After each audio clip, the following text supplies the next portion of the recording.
I'm just gonna say it. The secret bosses are the coolest part of Deltarune. Oh. No one's disagreeing with me? Probably, because it's true.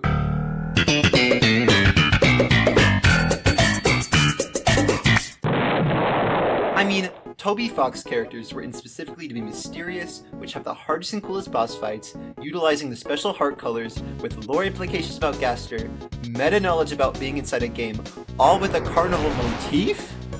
It's like after seeing how the internet responded to Sans, Toby decided to cook up 7 more of these little shits.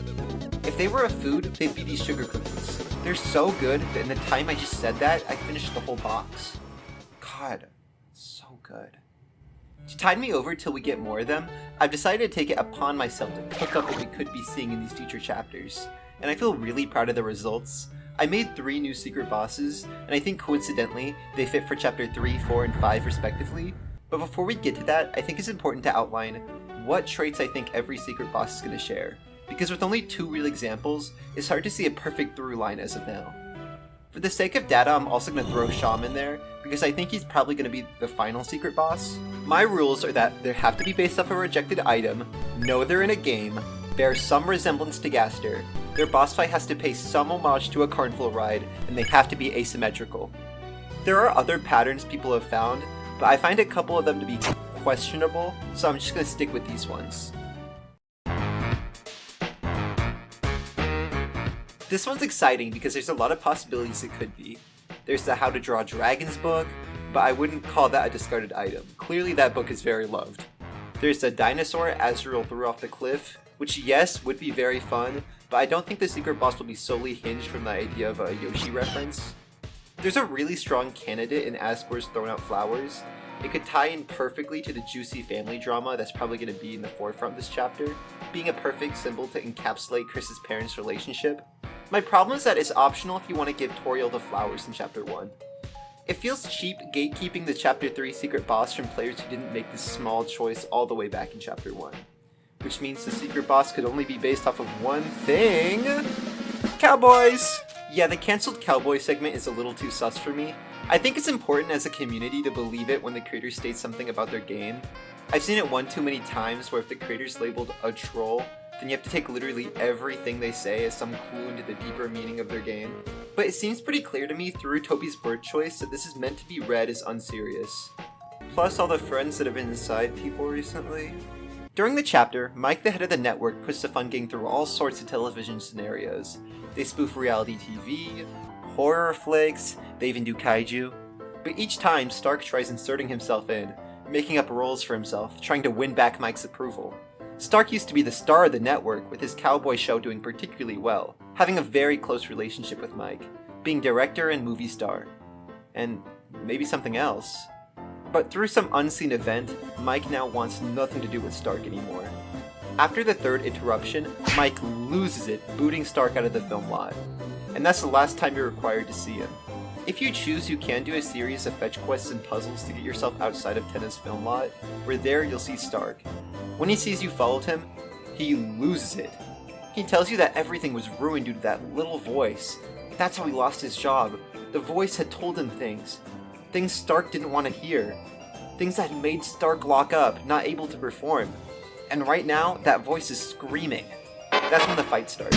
His arena's gonna be based off of that horse carnival game, one where you throw balls to try and get your horses to the other side. During the battle, he confessed to you it was never about stardom. It was about being with Mike. But this voice had come to him one day, from inside of him, that told him that Mike didn't really love him. How could he? Mike wasn't real. None of this was. Upon defeat, he drops to the ground. He says it's fine, Mike's coming to save him. But nobody comes. After finally realizing the truth, he fades off. After a moment of silence, finally the voice bursts out of his chest, laughing as it slowly fades with him, getting in the final laugh.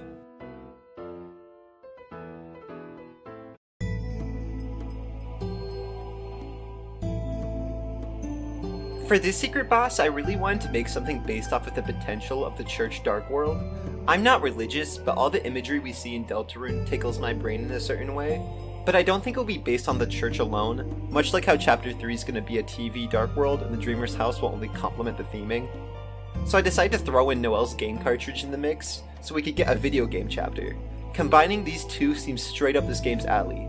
I mean, the whole chapter could tie in so neatly to the ideas of control and higher powers at play. My idea is that you come across a bunch of angels on your journey, and they all agree on how they don't want to end up like Penel. Later, if you choose to go off the preset path, you can find the basement, which is notably unlocked. As you enter, it seems like you're being watched. You hear sobbing, and it keeps on getting louder and louder the further you go, until finally you come across Penel, but she still doesn't notice you. But all of a sudden something appears from behind her. It's a voice. It's mocking her. You draw your weapons, Penel finally notices you and starts to freak out. It's your choice in which one of them you decide to attack, but only Penel throws any type of bullets at you. The demon just stares. Penel during this whole fight is having a breakdown, or how my sister would put it, a mentee beat. While fighting her, she talks about how she wished she could fly up to heaven, but is unable to due to her ripped wings, and how this demon won't stop tormenting her about it. A man came one night and whispered into her ear, told her the truth. Now that she can't fly up into the angel's heaven, there's no way she'll be able to escape the roaring. And finally, when you defeat her, I want her to have this harrowing scream that lingers with you. I know all the secret bosses tie into Chris's problem, but due to Noelle's budding relationship with the player's control, I wanted to take a crack at a secret boss that focused more around her. She's based off of the paper doll sitting in Rudy's room that Noelle and Des made. It doesn't have to be specifically that one. I'm sure they made multiple and only gave him the one that looked the best. I wanted Penel's design to have some type of resemblance to Des, but because she doesn't have a canon design as of now, pretend like there are visual parallels. The demon's based off of the glow shards found at the very beginning of the game. Because Penel hammered in the religious aspect, I wanted the demon to harken back to video games, so his item's a useless item in your inventory that you tend to discard. Her boss arena is meant to be based off of funhouses and mirror mazes. I wanted her to be like a lost child stuck in one. A big theme for Penel is just not being able to see past your own sorrow. She can leave the basement whenever she likes, she's not trapped here. She self-indulges so much in her own pain that she doesn't even realize that the demon can't actually hurt her. That's why Penel covers her eyes, it's meant to show that she's literally blinding herself. I wanted that to parallel how Noelle gets in her own way. Maybe the player represents the demon. Noelle could've and can defy the player if she woke up from her own trance. I really want to see a music-themed Dark World. I'm not even a big music fan. Talk to me about your favorite artists and I'll think you're just speaking Simlish. I just think Toby could really do this Dark World justice. Imagine how creative he could get with this, and imagine the music that could come out of it. The festival's coming up around this time, and you know every good festival has to have some music. Or, the song coming from the sea could be foreshadowing for our undersea musical adventure. When I designed the boss, I just thought of the core concept of music, and I came up with him. Symphious is a conductor who puts his art above everything else. He's a triple threat: prim, proper, and particular. He used to conduct the whole Dark World, playing together all in harmony. But then, something changed. A man came to the Dark World one day, and played him a different type of song, one he had never heard before. And people say that after that day he changed. Now he's a shut-in. You come across him and he tells you to go away. He's too busy working on his magnum opus. If only he could find inspiration. Secret finals are hidden all over the chapter that you can collect. All you need is to find 3 and put them in the 3 players outside of his room.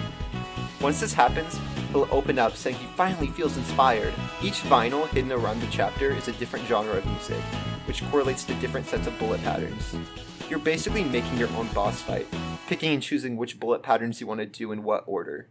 This whole boss is kind of hinged on the idea that the music is going crazy, so no pressure, Toby, you just have to make a masterpiece. While fighting Symphious, he'll be telling you about how it's all coming together now, and upon defeat, he thanks the Fun Gang, telling them he can die happy now, and that they should be happy too. They were lucky enough to bear witness to his magnum opus with their very own ears before their inevitable deaths from the roaring. I had so much fun making these guys. I like all 3 of them, but for very different reasons. If you Google Deltarune secret bosses, you can see some amazing designs people have cooked up. Anyways, bye!